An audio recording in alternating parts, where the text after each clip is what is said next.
ভাইয়ের মেয়ের শ্বশুর বাড়ি থেকে আমাদের জন্য কি কি পাঠিয়েছেন, তো নতুন আরেকটি ব্লগ নিয়ে চলে আসলাম। আসসালামু আলাইকুম এভরিওয়ান, সবাই কেমন আছেন? আমরা অনেক অনেক ভালো আছি। তো নতুন আরেকটি ব্লগে সবাইকে স্বাগত। আলহামদুলিল্লাহ, কিছুদিন পর পর আমার ভাইয়ের মেয়ে শ্বশুর বাড়ি থেকে আমাদের জন্য অনেক কিছু পাঠায়। অবশ্য আমরা কখনো তাদের থেকে কিছু চাই না, কিন্তু তারা নিজেদের ইচ্ছা মতোই আমাদের কাছে এগুলো পাঠিয়ে দেয়। আর আমার ভাইয়ের মেয়ে তো আমাদের এখানেই, তারপরও ভাইয়ের মেয়ের শাশুড়ি ভীষণ অমায়িক। সবাই আমার ভাইয়ের মেয়ের জন্য অনেক অনেক দোয়া করবেন। আমার ভাইয়ের মেয়ে যেন সবসময় এই সুখটাই পায়, ওর ভাগ্যটা যেন সবসময় এমন থাকে। আলহামদুলিল্লাহ, তো কি কি পাঠিয়েছেন আমি এক এক করে সবকিছু নামাচ্ছি। প্রথমে আমি পাট শাকগুলো নামিয়ে দেখলাম এখানে অনেকগুলো পাট শাক দিয়েছে। তো পাট শাক পেয়ে আমরা ভীষণ খুশি, কারণ পাট শাক আমরা ভীষণ পছন্দ করি খেতে।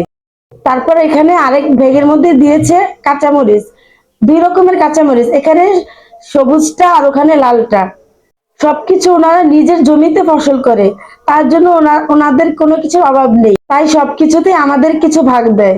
এগুলো হচ্ছে গাছের আম, ওনাদের নিজের গাছের আম। কিছুদিন আগে দিয়েছে, দিয়ে গেছে, বাকি সময় আরো অনেক দিবে। মনে হচ্ছে কিছু কিছু আম এখানে পাকা আছে, আমি টিপ দিয়ে দেখলাম একদম নরম, কালারটাও দেখতে মনে হচ্ছে পাকা পাকা আমগুলো। সাথে দিয়েছে বড়ই গাছের বড়ই আচার, ওনাদের নিজের গাছের বড়ই, সেই বড়ই দিয়ে আচার বানিয়েছে। আর এই ভুট্টা দেখে আমার ভুট্টা চুরির কথা মনে পড়ে গেল। আমি একটা ব্লগে আপনাদেরকে দিয়েছিলাম ভুট্টা চুরির ভিডিওটা, তখন আমি নরম নরম ভুট্টা এনেছিলাম। সেই ভুট্টাগুলো দিয়ে বড়া বানানো যায়। এগুলো হচ্ছে শক্ত, এগুলো দিয়ে বড়া বানানো যাবে না, তবে এগুলো ভেজে ভেজে খাওয়া যাবে। তো আরো দুই ব্যাগ আছে, দেখি সেই দুই ব্যাগে কি দিয়েছে। এক এক করে নামাচ্ছি, আর আমি ভাবতেছিলাম এতে কিছু দেয়।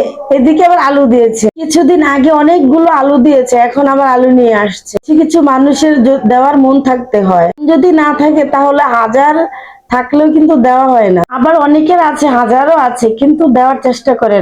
তাই আমি বলতেছি যে কিছু দেওয়ার মন থাকতে হয়। কিছুদিন আগে আমাকে এক আপু একটা ভিডিওতে কমেন্ট করেছিল যে আপু নাকি ভাইয়ের মেয়ের বিয়ে দিয়ে তারপরে আমাদের মতো এরকম ভাবে ভাইয়ের মেয়ে শ্বশুর বাড়ি থেকে এনে এনে খাবে।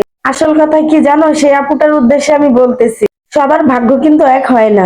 আমার ভাগ্নির শাশুড়িটা বিশেষ করে অনেক ভালো। আমার ভাগ্নি কখনো তার শাশুড়িকে বলে না যে আমাদের বাড়িতে এটা দেবেন ওটা দেবেন। ওনারা বিভিন্ন ধরনের ফসল করে, যা কিছুই আমার ভাইয়ের মেয়ে শাশুড়ি দিয়ে থাকে সবকিছু তার নিজের ইচ্ছায়। কখনো আমার ভাইয়ের মেয়ে কখনো মুখ দিয়ে বলে না যে এটা দিবেন সেটা দিবেন। তাই আমি বলছি যে দেওয়ার একটা মন থাকতে হয়। তাই সেই আপুটার উদ্দেশ্যে বলতেছি, আপু যদি ভাগ্য ভালো থাকে তাহলে ইনশাল্লাহ তোমরাও আমাদের মতো এমন ভাইয়ের মেয়েকে বিয়ে দিয়ে তার শ্বশুর বাড়ি থেকে অনেক কিছু পাবে।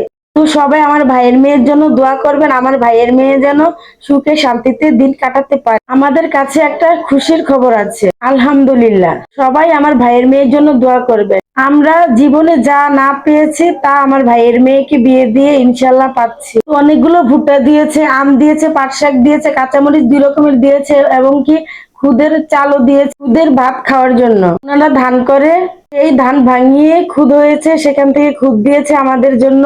এবং কি উনারা পিঠা বানানোর জন্য চাল দিয়েছে। তো সেই চাল দিয়ে আমরা যে কোনো পিঠা বানিয়ে খাবো। সাথে অনেকগুলো ভাতের চালও দিয়েছে, কি আলুও দিয়েছে।